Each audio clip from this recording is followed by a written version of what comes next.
Well, welcome back to the virtual classroom here, virtual Sunday school class with Pastor Nate and Pastor Grant. Hello. And we are on the last lecture. Yeah, we're going to do one. So we need your participation for the last one. Otherwise, we are going to come here and have nothing to talk about. And who knows what sort of silliness will ensue. So we need your help for the last one. We need you to send in questions. Yep. So you can just put them in the comment section of this video or any of the videos, or just email me or Grant or whatever, and we'll grab some questions about any of the content of all 6 of the lectures. That'll be fun. Yeah, I hope so. It depends on the questions we get, I suppose. Well, yeah. Usually Q&As are a good time, though. I agree. I agree. Yeah. So we are on the 6th lecture of Abraham Kuyper's Lectures on Calvinism. Yep. Today is Calvinism in the Future. So this one was not quite what I thought it was going to be. Yeah, me too. And it has been, 4 years now since I listened to these first. And then this is the first time I listened and read together. Normally, if you see Calvinism in the Future, you're thinking eschatology. Yeah. And I was waiting for it. I'm like, hey, bright, blazing, post-millennial awesomeness. Right. And knowing that he was in that stream of, Christ is king and he's here to transform the whole world. Great Commission will be successful. Yeah. I was kind of waiting for that. Didn't quite get there. Didn't quite get there. He got a little fiery at the end, which will eventually get there. Yeah, we were actually saying it was kind of nice to see Kuyper, the preacher, come out at the end a little bit, which is cool. But all that to say, it was a good lecture. Yeah. It starts off with a lot of review, right? So he reviews his previous 5 lectures. And then he kind of... So it's kind of all been theory, although he talks a lot about history and application, stuff like that. But I mean, he's really been talking about theoretically, how does Calvinism, right? Yeah, exactly. It's all been principle.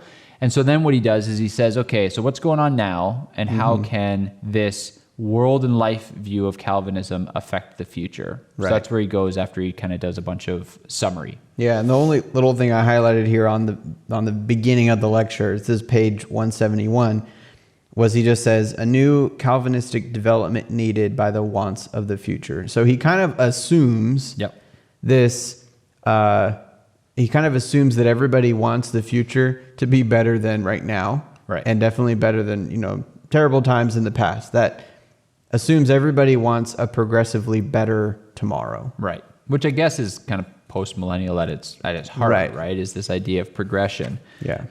But it's interesting. So, so he talks about the many changes in the modern era and all of the things that are going on. He describes some of the ailment of Western culture in quite a bit of detail. And he says that the solution to the sort of, because he talks about this spiritual darkness that is sort of alive and present at his time. I'd love for him to look ahead a little bit and see what was coming. But in that he says, our personal life as men and citizens subsists not in the comforts that surround us, nor in the body, which serves us as a link with the outward world, but in the spirit that internally actuates us. Then he points to Nietzsche as sort of a prime example of modern darkness that's inside men. And he says, Nietzsche may give us offense by his sacrilegious mockery. Still, what else is his demand? For the Übermensch, which is a good old German word. He says, but the cry of despair wrung from the heart of a humanity by bitter consciousness that is spiritually pining away. Yeah. So in other words, what he's saying is that there's the spiritual darkness and the sort of existential crisis of Nietzsche. What can we expect in a world without God? Yeah, exactly. And Kuyper, I think, very well shows the bankruptcy. And we've been saying this like almost every lecture. The bankruptcy of modernism, the bankruptcy of what the French Revolution was trying to achieve. And now it's just like 100 years later, complete despair, despondency, and all of these things have come up that have just showed this ache of the inner being. Well, and that's so if there's a hope for a better future, if there's a hope for sort of a progressivism that actually leads somewhere good, then why is it that progressive thinkers like Nietzsche leave us with such despair? And essentially he's saying that there is no future without God, without the hope that the gospel gives us. He says on page 174, Kuyper says, hence some indeed have been anxiously looking for the coming of some glorious universal spirit who might again instill his vitalizing power into the heart blood of the nations. But why dwell longer on such idle fancies? Nothing can possibly surpass the God-given Christ, and what we are to look for instead of a second Messiah is the second coming of the same Christ of Calvary, this time with his fan in his hand for judgment, not to open up for our sin-cursed life a new evolution, but to receive at its goal and solemnly to conclude the history of the world. Amen. And he says this, so he's talking now about the hope of the gospel, the hope of Christ. Yeah. And I think on the very next page, or maybe a little down from that, he says, this light did not arise through evolution. It shone from the cross of Calvary. Yeah, that's so cool. Right? I'm like, yeah, that's right. So he kind of outlines the history of this problem. Again, this problem of the sort of the spiritual darkness that arises from every other life view. Yeah. And he describes the problem. He looks back on the French Revolution, as you said. He talks about kind of Roman Catholicism. He's talking, and he talks about evolution. He's talking about all these sort of bankrupt world and life views that have led to this spiritual darkness that they're currently in. Yeah. And then he kind of sadly even points to how even those Calvinistic countries or groups of people that were holding to this glorious rejuvenation is what he calls it, that comes through the gospel, kind of going away. Like it did so well and then it goes away. And it's just kind of that sad reality that oftentimes right after a really prosperous time comes an apathetic time where people forget the work that it took to get to that prosperous. And then they just assume it's there. And that's the sort of, I mean, we see that over and over again in the narrative of the Bible, right? And we just Judges, right? Right. We see that over and over again. Is there's a generation that turns back to God, that dismantles idolatry, that fights to like regain and fights for the law of God to once again, stand in their nation. And then the children generally of that generation or their children's children who haven't had to fight themselves, right? Yeah. They living in the prosperity of their parents' faithfulness. Yeah. They forget God in the midst of their plenty. And we've seen that throughout generations, right? Yeah, for sure. Yeah. So he kind of goes to sort of the cyclical nature, I guess, of life without this cohesive world and life view that's rooted in the sovereignty of God. That it kind of works cyclical. It works to disparity. It works to meaninglessness. And he talks, like I said, about a few things. One of the things he says, this is on page 178, the spirit of this modern life is most clearly marked by the fact that it seeks the origin of man, not in creation after the image of God, but in evolution found in the animal.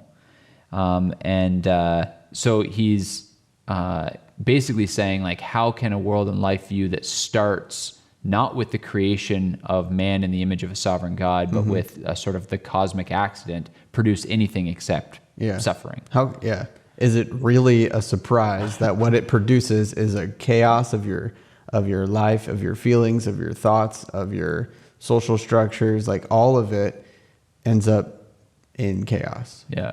And I mean, this is just the consequences of ideas, right? This is the consequences of worldviews. We see this now, like, we live in a culture that tells people, whatever you feel on the inside, that's the true you. Just bring it out, right? You might be a boy trapped in a girl's body. You might have, polyamorous or just bisexual feelings. Whatever it is, you just find what's deep inside of you and you pull it out and you live out your truth, and that's what's going to set you free. Right. And then we wonder how, kids shoot up schools and do these horrible things. And it's like, well, because God tells us that the human heart is wicked, right? That the thoughts of man's heart are only evil all the time. And so when we tell people, look deep inside and pull out whatever you find there, well, biblical understanding, especially of the Calvinistic framework in the scriptures, would say there's only depravity in there to be pulled out. And then we get shocked and appalled when people look inside and pull out sin and act it out. Yeah, rather than the natural instincts of our nature being the guide, we look to Scripture. We look to outside of ourselves to come and change those, and that's that rejuvenation or regeneration that God does, so that those things which were originally created good, holy, and righteous can be renewed and then used in a godly way. Right. You have godly feelings and godly, thoughts and stuff like that. Absolutely. He talks a little, I don't know if you have anything highlighted on like 170, 179, 180, but 179 I did, and this is kind of goes along with the modernist push to just obey all your feelings. Yep. And this is, but this is today. He says the cause of monogamy is no longer worth fighting for, since polygamy and polyandry are being systematically glorified in all products of the realistic school of art and literature. In harmony with this, religion is, of course, declared superfluous because it renders life gloomy. Yeah. Hello, like if that's not, he said this in 1908? Yeah. This is so crazy. Now where anyone, a monogamous relationship, marriage between man and woman for the rest of your life, covenants it together before the face of God. Yep. What a drag you are. Yep.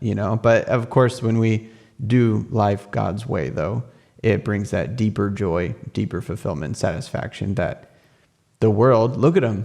There's examples here in this chapter, and you just turn on any kind of entertainment, they're despairing. It's not working. No. No. It's, it is, is it any wonder? And we'll get into a little bit when he goes through election and selection. Yeah, it's good. Is really good. But there's this idea that if life is some sort of cosmic accident, then life is far more expendable, right? And so we've seen the consequences of these ideologies. Now that abortion and euthanasia and all these things are such a major part. Are we surprised? Well, no. We live in a culture that believes that life is an accident, and therefore life is not to be valued in the same way as if it was handcrafted by a sovereign God. Right. And when you abandon him, and again, you now your sole focus is on materialism, right? Just what the material matter. It's interesting that Kuyper shows that this will lead to, he says, a coarse and overbearing cratistocracy of a brutal money power. And I think kind of what he was getting at was like when you get rid of God, you eventually just have to follow the biggest thing in the room. That's right. Biggest, strongest thing in the room. And so obviously currency in any society controls how you get food, so how you stay alive. And so if someone can control you, if they can control how you eat, how you stay alive, essentially, which is where money would become the foundation for. Rushdoony picked this up in Politics of Guilt and Pity. Yeah. With abandoning God, you basically just worship then the most powerful thing around. He actually talks about that leading to like statism. Yes. But that's, and this, again, it fundamentally goes to, it's like when you abandon the foundation, it doesn't take away any of the reality, right? Yeah. We are created as worshipful beings, worshiping beings. Yeah. Therefore, we are created to worship. Right. And in the absence of God, that worship will become whatever is the biggest, whatever's got the biggest gravitational pull in the room, right? Right. And so we get, celebrity worship and, athletes worship. We get state worship. We get all these things because we're made to worship. Yeah, and I think what Kuyper's saying as far as it relates to the future is don't follow these ideologies that do away with the sovereignty of God over it, and that you're responsible to him, that all spheres of life are responsible to him, because the future is not pretty. Right. But the future God does promise in his son is glorious. Yeah. And so that's why he's pointing this out. It may seem out of left field. Wait, hold on. What does that have to do with the future? Kuyper's saying, abandon all that. Yeah, like that's the Calvinistic life system provides a good foundation moving forward. Right. So then he talks a little bit about Rome, about the Roman Catholic Church, and he basically says, though the history of the Reformation has established a fundamental antithesis between Rome and ourselves, speaking as a Protestant, as a Reformed Protestant, it would nevertheless be narrow-minded and short-sighted to underestimate the real power which even now is manifest in Rome's warfare against atheism and pantheism. Right. And he sees, I guess, the church in Rome is holding well against the work of those enemy forces.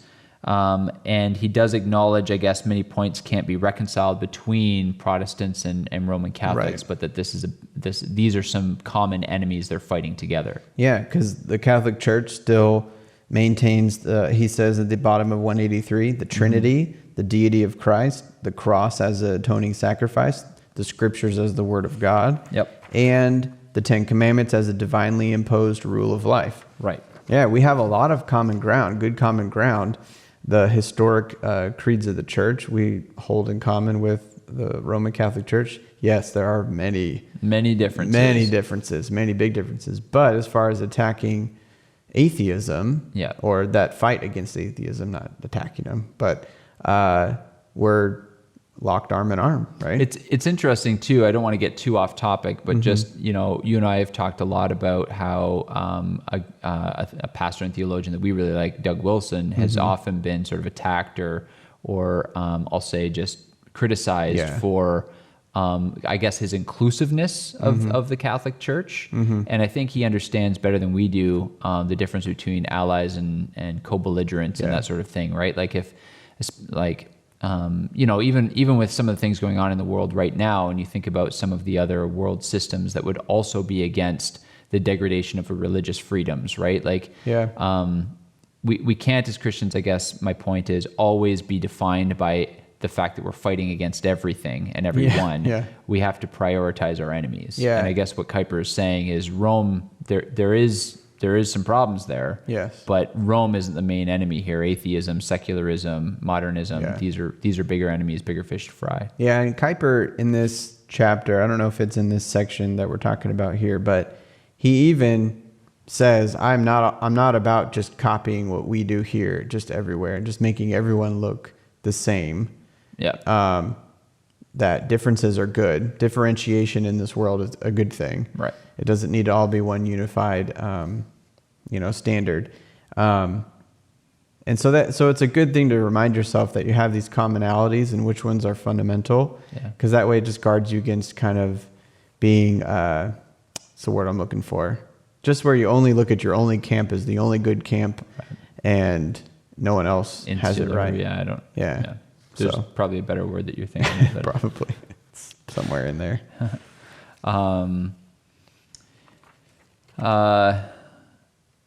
So he goes on to, so he talks about that actually quite a bit. And then he talks about, I guess, how Calvinism needs to be restored.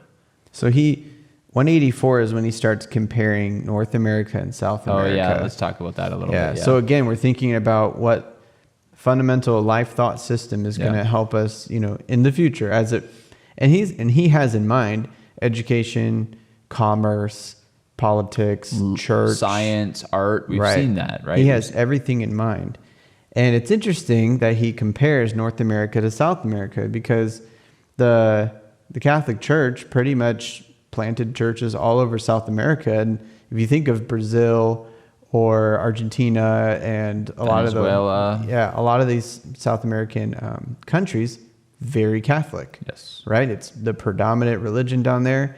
And it's a good thing, right? They hold to the deity of Christ and the Trinity. A lot of them are pro-life, and only recently are having to kind of fight that battle that their country is going to allow abortion.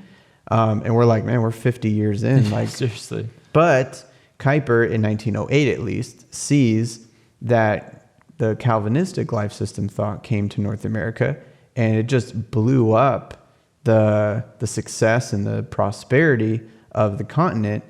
And as he said that, I was thinking in my head that this is partly due to the more hierarchical way of thinking in Roman Catholicism, where there's a very definite structure of hierarchy. Right. But with the Calvinistic life system, as we saw earlier in the book, it kind of empowers everyone. It puts everyone on a level playing field and sort of empowers them to, hey, you run a business, you know what I mean? You live before the face of God, and he's given you responsibility to take dominion and go out and do that, right? And then come to church on Sunday and all, we'll do church. And so then you have more people doing stuff. Whereas if it's a hierarchical way of thinking, there's less people. Only the talented or the elite or the authorized people can venture. And it is interesting. So I agree with you completely. And I think that in the Roman Catholic system, the church bestows value on someone, right? Like, and so whereas in the sort of the Protestant Reformed tradition that I would argue both Canada and America were founded on, right? Strayed pretty far from it, but founded on, it is this, again, each individual made in the image of God. Yeah. There isn't a hierarchy. God's already bestowed. Right. God's already bestowed. We all have equal access to God. We're all equal image bearers, all that kind of stuff. And it is interesting that you get this.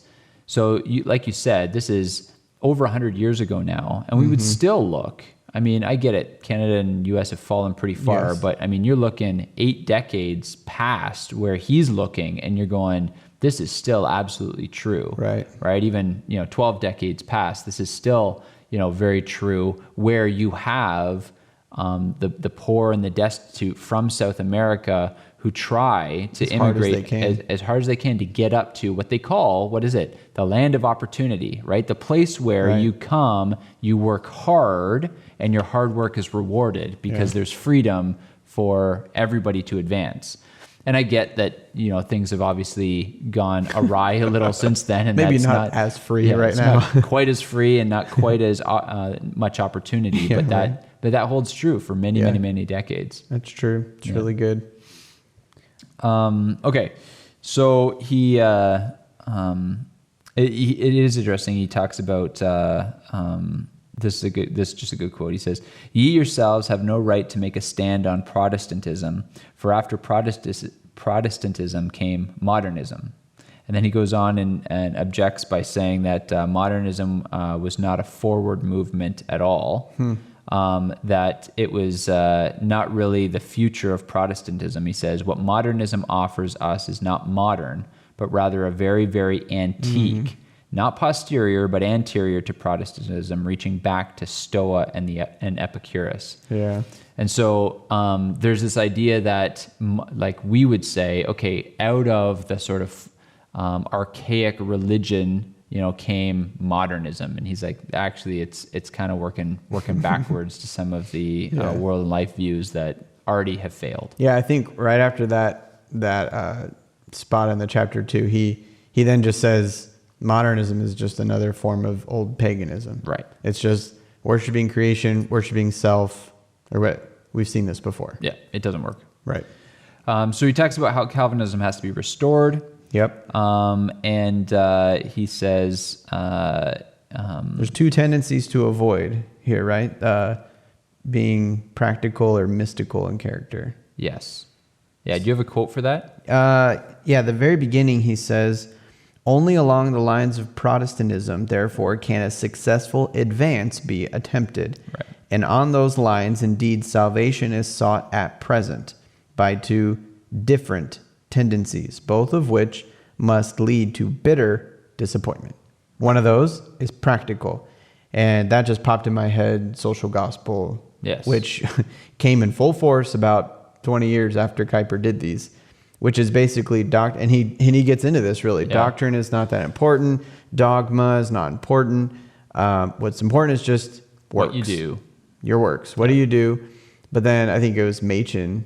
He has an incredible quote in his book, Christianity, or Christianity and Liberalism. Yeah. And it's just like, if you have a Christianity devoid of all dogma, then you're not offering them Christianity anymore. Right. Like, it's just this hollow shell of something. And so, sure, go ahead and works and stuff, but then if people's minds and hearts aren't changed by the power of the gospel and taught how to, live a life in obedience to God, then the works are... Yeah, well, and that's what Kuyper kind of says. He says, you don't have a life system that can reform the culture without individual reformation, right? And he says, this is on 188, where he says, Jesus healed the sick body, but even more truly bound up our spiritual wounds.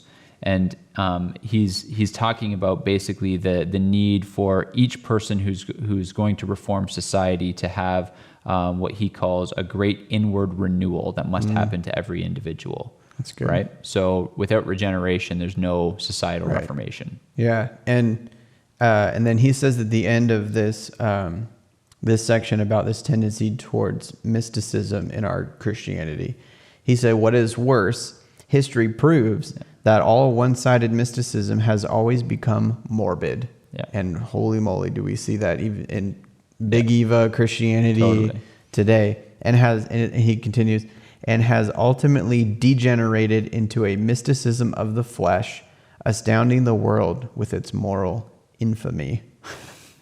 But that's that, as long as I felt and I had that experience at church or at the conference or whatever it is, then that was my true faith. And but it doesn't change your life. You're still in the same sin. It's like, well, but I had my cool experience. It's even kind of the, throw the pine cone, confess your sin at the campfire, going up, nailing sins on a cross. Like all of those are examples of trying to generate mystical experience to validate your faith or something. And it's just not substantial there. Yeah, absolutely. He kind of lays out, I don't know, I'm jumping past 189. I see a bunch of highlights on 189. Yeah, it was almost the whole, I was like, oh yeah. So I don't know if you wanted to read something else before I go past 189. Sure. So with that mystical and practical tendency in mind, he says, accordingly, although I rejoice in the revival of both the practical and mystical tendencies, both will result in loss instead of gain, if they are expected to compensate for the abandonment of the truth of salvation. Mysticism is sweet, and Christian works are precious, but the seed of the church, both at the birth of Christianity and in the age of the Reformation, has been the blood of the martyrs. And our sainted martyrs shed their blood not for mysticism and not for philanthropic projects, but for the sake of convictions such as concerned the acceptance of truth and the rejection of error. Yeah. So good. Yeah. That's how we move forward, right? Like this is that's the right. future. Yeah. Conviction, moving forward. Well, and a willingness to die for a future shaped by conviction. It's even crazy, I guess, to think that many these martyrs died for a propositional truth, right? Just like Jesus is king or whatever. It's mind-boggling, but that is amazing. Yeah, absolutely. Puts things in perspective. Yes. So Kuyper lays out kind of, I guess, 4 steps to ensure that Calvinism will actually shape the future. Yep. He said Calvinism itself needs to be supported more. That's good.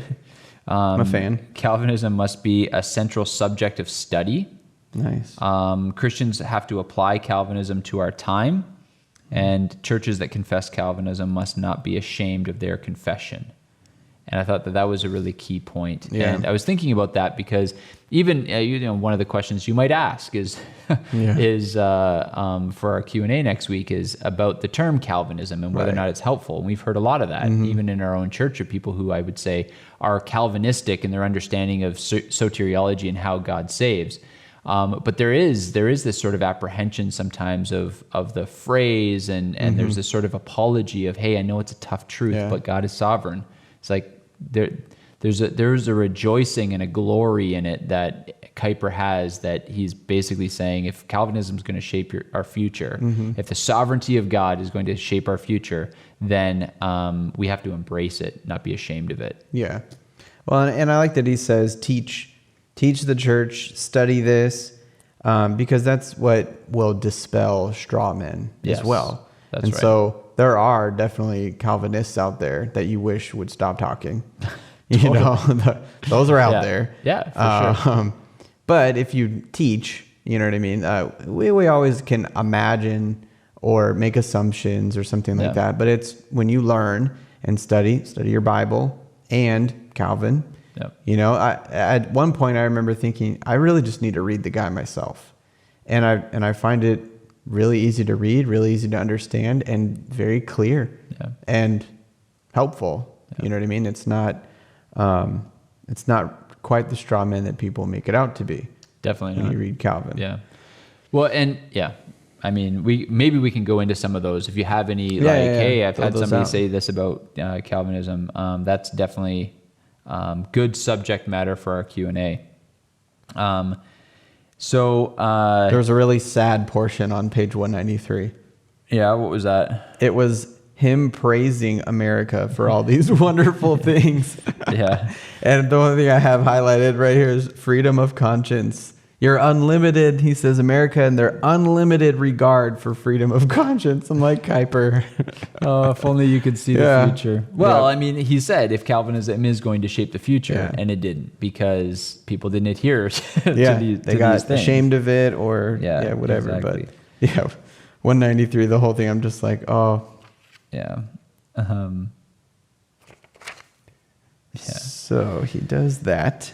So he does in kind of the conclusion. I thought this was really good and pithy and just kind of memorable. Is comparing election and selection, and I guess he kind of wraps up this by talking about evolution. He says on 195, our generation turns a deaf ear to election, but grows madly enthusiastic over selection. And he's talking obviously about natural selection, this idea that this is how man progresses, not through the sovereign decrees of God, but through the purposeless, selection of an impersonal force. Yeah. He had just a bunch of really good stuff in this section. And where is it where he talks about there's no life without differentiation and no differentiation without inequality. The perception of difference, the very source of our human consciousness, the causative principles of all that exists and grows and develops. In short, the mainspring of all life and thought. And he's like pointing to creation. To put it concretely, he says, if you were a plant, you would rather be a rose than mushroom. If insect, butterfly rather than spider. If bird, eagle rather than owl. If a higher vertebrate, lion rather than hyena. And he goes on to show, I don't even know why he was pointing all this out, honestly. But it was just an interesting thing to remember in when you're comparing that selection versus election, that God has ordained all these things. And it's not that we're trying to escape one or the other, or like natural selection is the part of evolution that he's talking about with selection. And I think what he's getting at here, I think the purpose, I had this one in 196 where he says that natural selection attempts to solve this problem of problems. Even in the single cell that posits differences, weaker and stronger elements, the stronger overcomes the weaker, and the gain is stored up in a higher potency of being. In other words, natural selection sets itself up as the answer to every question in the universe, right? It's the all-encompassing thing, which means in his mind, and I think this is where he's going, is there is no neutrality because natural selection takes all. Right? There's nothing that it does not explain. Yeah. And so if natural selection is true, there's no need for God as the primary source of explanation of all things, because natural selection is not just a single theory. Yeah. It's this all-encompassing worldview. Yeah. Much like we're saying the sovereignty of God is. Right. So he rightly pits those two together or against each other. Absolutely. Yeah. That's good. I have literally all of page 197. So just look up page 197 and know that it was Grant's fave. I started highlighting and then I just went down the side and just kind of, the whole. But he just says the high significance of the doctrine of election. And then he just goes, and it was so great. Yeah, I agree. I'm sure this is part of the whole page that you summarized. But he says, Calvinism dared to face this same all-dominating problem, solving it, however, not in the sense of a blind selection stirring in the unconscious cells, but honoring the sovereign choice of him who created all things, visible and invisible. Exactly. Wow. Yeah. So good. Yeah. Yeah, I feel like I just want to keep reading. The determination of the existence of all things to be created, of what is to be, camellia or buttercup, nightingale or crow, hart or swine, and equally among men, the determination of our own persons, whether one is to be born as girl or boy, rich or poor, dull or clever, white or colored, or even as Abel or Cain, is the most tremendous predestination conceivable in heaven or on earth. Well, and this is like, so I don't know if you saw that Coke commercial that's stirring up everything about being less white. Heard about it, right? And this is the thing, right? Is like, think of how relevant that paragraph you just read is, right? In terms of you're thinking about color, you're thinking about gender, you're thinking about boys, girls, you're thinking about all that stuff, like submission to a sovereign God that created all things as they are. Like, that's what people are trying to escape, right? God can't tell me who I am, what gender I am, what race I am, whatever I am. I can identify. It's an all-out rebellion against God's sovereign election, right? You were created who you are, where you are, with the parents you are, with the pigmentation in your skin that you are, picked it. Because God picked it, and that's what makes them mad. I didn't get to pick it. That's right. I didn't get to do that. In other words, it all boils down to I'm not God. Yeah. Right. And so if it's a mindless force like natural selection, then we can blame a sort of mindlessness, an accident. Oh, I'm a boy trapped in a girl's body, whatever, because, natural selection is an impersonal force. But a sovereign God who handcrafted you and breathed life into your nostrils made you the way he meant to. Yeah. And there's no escaping that. Yeah. So it's good. So should we read this last section? Because this last section is good. Do it. So again, we're talking about Calvinism in the future, and this is his crescendo of all things. The Calvinistic life and worldview system does work, and he says, unless God send forth his Spirit, there will be no turn, and fearfully rapid will be the descent of the waters. So unless he does that. But you remember the Aeolian harp, Aeolian, which men were wont to place outside their casement, that the breeze might wake its music into life. Until the wind blew, the harp remained silent, while, again, even though the wind arose, if the harp did not lie in readiness, a rustling of the breeze might be heard, but not a single note of ethereal music delighted the ear.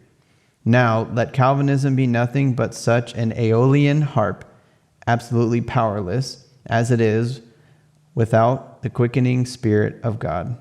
Still, we feel it our God-given duty to keep our harp, its strings tuned aright, ready in the window of God's holy Zion, awaiting the breath of the Spirit. It's awesome. Perfect ending. Yeah, absolutely. It's not our power. It's going to be in the power of the Holy Spirit. And our duty is to be ready for whatever he wants to. Keep our harps ready for the Spirit of God. Yeah. Yeah.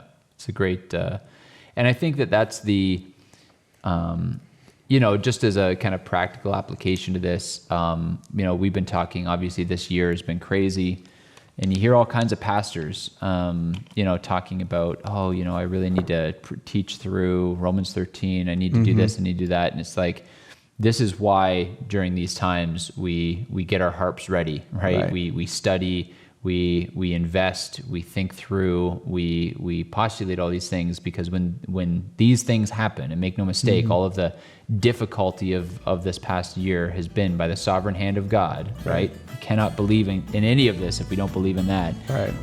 Then we have to be ready. And I think what happened this year is a lot of Christians got caught without their homework done. Yeah. So the harps weren't tuned and ready. Absolutely.